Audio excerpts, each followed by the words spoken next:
Hollow Knight plunged you into madness, trauma, and inevitable doom, but Silksong inverts everything, trading dread for triumph, descent for ascent, and a soulless husk for a confident warrior clawing her way upwards.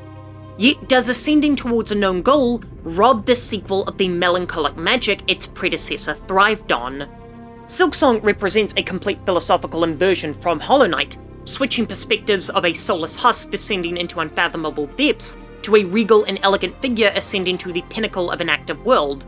Hollow Knight, like many, took heavy inspiration from Dark Souls as a game about descending further down than its players could even comprehend, and then plunging even deeper, having you inhabit a husk-like protagonist whose descent explores themes of undeath, the broken, and the secrets buried below, where the world was long dead and all that remained were the last remnants of a decayed kingdom. This gave exploration a sense of dread rather than excitement. What foul layer would you plunge into next as the biomes became more and more disturbed, culminating in the ancient basin, one of the single most decrepit locations I've ever explored in an interactive medium. Silksong inverts this framework and turns exploration into a challenge as you claw your way to the top past several rivals. In this way, Silksong turns its pilgrimage into something far more adventurous than plumbing the depths of Hallownest. As you embark upon an ancient journey from which none have ever returned, it gives Farloom a far more exciting pace. While this does in turn make the game lose that melancholic despair that was integral to the first game, it also fits with Hornet's more refined and bolder approach to danger.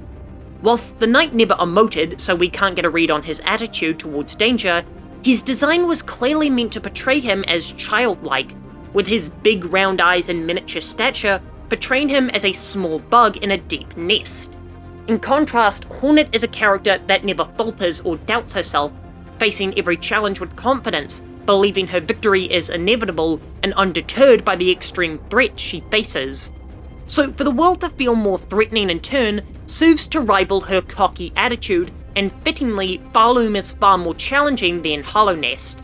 This creates a momentum to the game as the difficulty rises with each new area you unlock. For those of you who thought Hunter's March was a devastating challenge, I'm sorry to tell you that you'll be praying to go back there once you reach Bilewater. Of course, this ascending nature culminates in the Citadel, which is Silksong's attempt at an Anor Londo type of area. One that's still the ruins of a civilization, but one that's been embalmed with a grandiose sheen with its dazzling architecture still intact. This, when combined with the increased difficulty of the sequel, makes progress feel like an actual achievement of skill as you ascend to higher and higher arenas to combat foes of a higher caliber. Where the original Hollow Knight had a sense of despair as you plunge deeper into the fetid corpse of a once great kingdom, Silksong feels like Hornet achieving her full potential as she, at least in her mind, effortlessly dispatches any foes that oppose her. This is also further enhanced by the more explicit motivation of our protagonist this time around. As I write this, it's still too early for there to be any full lore explain videos to decipher the ending of the game for me, but the initial premise of Silksong is unusually comprehensible compared to the original. Hornet seeks answers and retribution for her kidnapping. This adds personal weight to the journey, as she's not motivated by destiny or some grand desire to save this new kingdom, but a comparatively more petty desire for vengeance. This gives the daunting challenge of her journey more weight, as the personal goals she has are far outweighed by the overwhelming effort of her ascent up Farloom, where nothing stops her from leaving the kingdom and going about her business.